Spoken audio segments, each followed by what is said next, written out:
the Denver Broncos trade for Russell Wilson.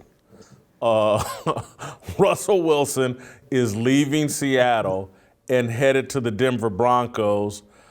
I'm going to ask your reaction so I can think about my own reaction. I'm stunned and amazed that Pete Carroll and Russell Wilson would walk away from each other.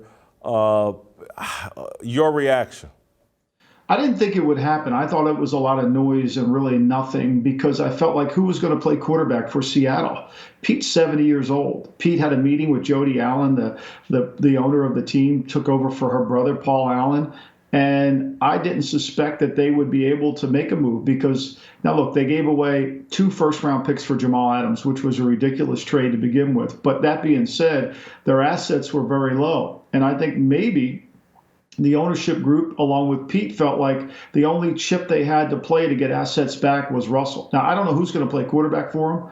I don't know how that's going to work out. I don't know how they're going to compete in the NFC West, which is really hard to win without a legitimate quarterback to help them. Now, Russell didn't play well last year. We all know that, but neither did the Seattle team. They've been sacked way too many times. Russell's gotten hit way too many times during his last 4 or 5 years because of that line. So, this shocked me, Jason, tremendously because I felt like he was the piece to build around, not the piece to use to allow them to build. So let's look at the other side of this. Denver wanted Aaron Rodgers, couldn't get him. Denver lands Russell Wilson. Is Denver a win right now? Are they ready to win? Are they a Super Bowl contender? They're in the same division as Justin Herbert, Patrick Mahomes, and Derek Carr. They needed a quarterback, but that's a blockbuster trade. Does Russell Wilson make them a Super Bowl contender?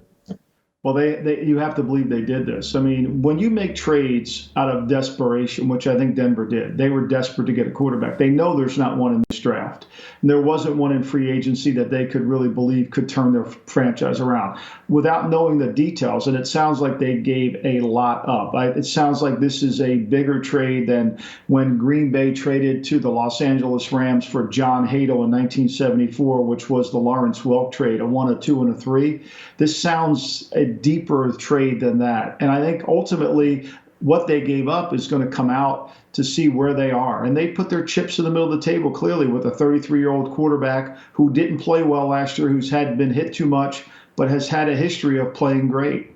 And they've got a good team around them. Make no mistake, they have a very good young team around them. They had cap room going into the offseason. They can be a contender if he plays to the level that he once did. So the last time the Broncos acquired a high-level franchise-type quarterback, they won a Super Bowl with Peyton Manning. John Elway has struck out a few times trying to draft a quarterback, and they struck out again here, I guess, with Drew Lock. How much John Elway, greatest player in Broncos history, in my mind, one of the 1 or 2 greatest players in NFL history. He's obviously won 2 Super Bowls as a player, won 1 as an executive with Peyton Manning. But is there real pressure on John Elway if this Russell Wilson thing doesn't produce real fruit over the next 2 or 3 years? Could John Elway be pushed out of the franchise if this doesn't work out?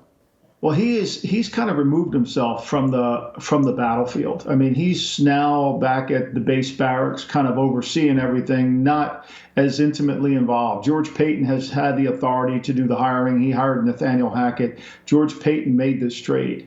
And John has kind of been part more of the potential ownership group, if you will, or some form. But I think this is all on George Paton. George Paton came in, he picked Nathaniel Hackett to be his head coach.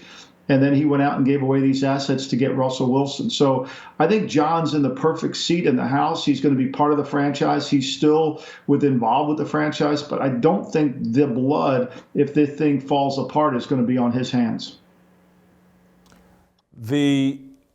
Flipping back to Seattle, just one more question on Pete Carroll.